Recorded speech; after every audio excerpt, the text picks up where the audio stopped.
Python के इस video tutorial में आपका स्वागत है। आज के इस वीडियो में मैं आपको वेरिएबल एंड डेटा टाइप के बारे में बताने वाला हूँ। फर्स्ट ऑफ ऑल, वेरिएबल क्या चीज़ है?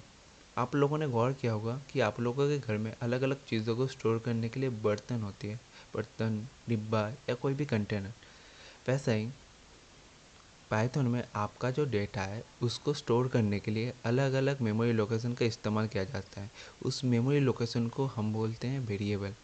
अब देख लेते हैं वेरिएबल का डेफिनेशन क्या है।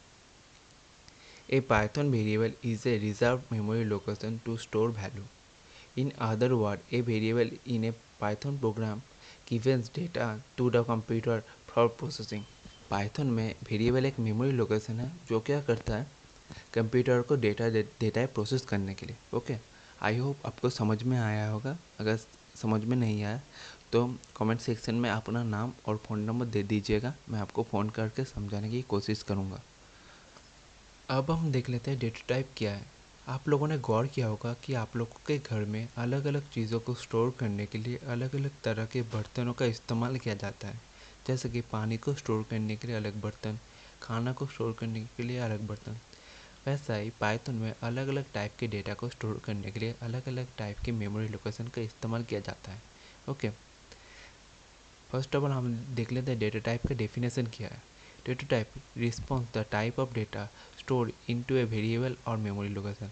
मतलब डेटा टाइप क्या है, डेटा टाइप की रिस्पॉन्सिबिलिटी ये है कि अलग अलग टाइप के डेटा को अलग अलग वेरिएबल और मेमोरी लोकेशन में स्टोर करना। ओके, डेटा टाइप कितने तरह का होता है? डेटा टाइप मेनली दो तरह के होते हैं। एक बिल्ट इन डेटा टाइप, मतलब प्रोग्राम लैंग्वेज जो पाइथन प्रोग्रामिंग लैंग्वेज के साथ इन बिल्ड आता है। ओके, और दूसरा user defined data type. User defined data type का मतलब जो यूज़र जो डेटा टाइप डिफाइन करता है वो। ओके, अब हम लोग देख लेते हैं पाइथन के अंदर क्या क्या बिल्ट इन डेटा टाइप होता है। ओके, पहला इंट। इंट मतलब सिंपल नंबर्स जैसे कि 1 2 3 4। ओके, उसके बाद फ्लोट। फ्लोट मतलब नंबर विथ डेसिमल पॉइंट 3.5 6.12 17.56, इसको कहते हैं फ्लोट। अगर मैं किसी भी इंटीजर डेटा के अंदर डेसिमल पॉइंट लगा दूंगा तो बाइटेबल फ्लोट में कन्वर्ट हो जाएगा। अगर मैंने 1.0 भी कर दिया तो ये बाइटेबल फ्लोट में कन्वर्ट हो जाएगा। ओके, उसके बाद आता है स्ट्रिंग। स्ट्रिंग मतलब स्ट्रिंग मेनली एक ऑर्डर सीक्वेंस ऑफ कैरेक्टर है, जैसे कि hello@gmail.com आई एम नील, जो क्या करता है एक टेक्स्ट रेडी करता है। ओके, उसके बाद आता है लिस्ट।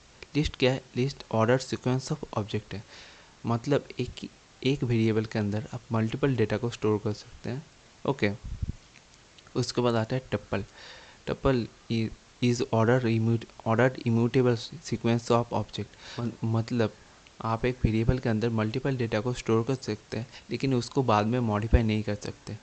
लिस्ट में जैसे कि हम लोगों ने देखा कि लिस्ट के अंदर जो वैल्यू है वो उसका बाद में चाहे तो चेंज कर सकते हैं। अगर आपका प्रोग्रामिंग में कोई भी ज़रूरत हो तो आप चाहे तो उसका वैल्यू को मॉडिफाई कर सकते हैं, लेकिन टप्पल के अंदर आप चाहे तो उसके वैल्यू को मॉडिफाई नहीं कर सकते। ओके, उसके बाद आता है set. Set mainly unequal object का एक कलेक्शन होता है, तो सारे के सारे डेटा अलग अलग देना पड़ेगा, नहीं तो ये सेट नहीं रहेगा, ये टप्पल या लिस्ट में आ जाएगा। ओके, अब आता है डिक्ट। डिक्ट मतलब की वैल्यू। ओके, एक वेरिएबल के अंदर आप मल्टीपल डेटा को स्टोर कर सकते हैं, जैसे कि की 1 के अंदर वैल्यू 1, की 2 के अंदर वैल्यू 2।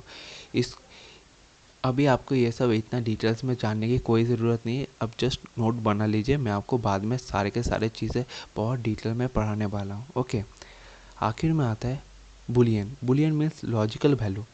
उसका सिर्फ दो ही वैल्यू हो सकता है, एक ट्रू और फॉल्स। ओके, आई होप आपको ये बिल्ट इन डेटा टाइप समझ में आया होगा। अगर आपको कोई भी पर्सन समझ में नहीं आया तो कमेंट सेक्शन में कमेंट करना और अपना फ़ोन नंबर दे देना, मैं आपको फ़ोन करके समझाने की कोशिश करूँगा। ओके, और user defined data type. User defined data type होता है एरे, क्लास, मॉड्यूल, जो मैं आपको बाद में पढ़ाने वाला हूँ। अभी आपको ये जानने की कोई ज़रूरत नहीं है क्योंकि ये बहुत एडवांस टॉपिक है। अगर आप अभी ये पढ़ना चाहेंगे तो आप नहीं कर पाओगे। ओके, तो आई होप आपको ये सारा टॉपिक समझ में आया होगा। अगर कोई भी पर्सन समझ में नहीं आया तो कमेंट कर देना और अपना फ़ोन नंबर ज़रूर दे देना। ओके, सो आज का वीडियो यही समाप्त करते हैं। Good bye.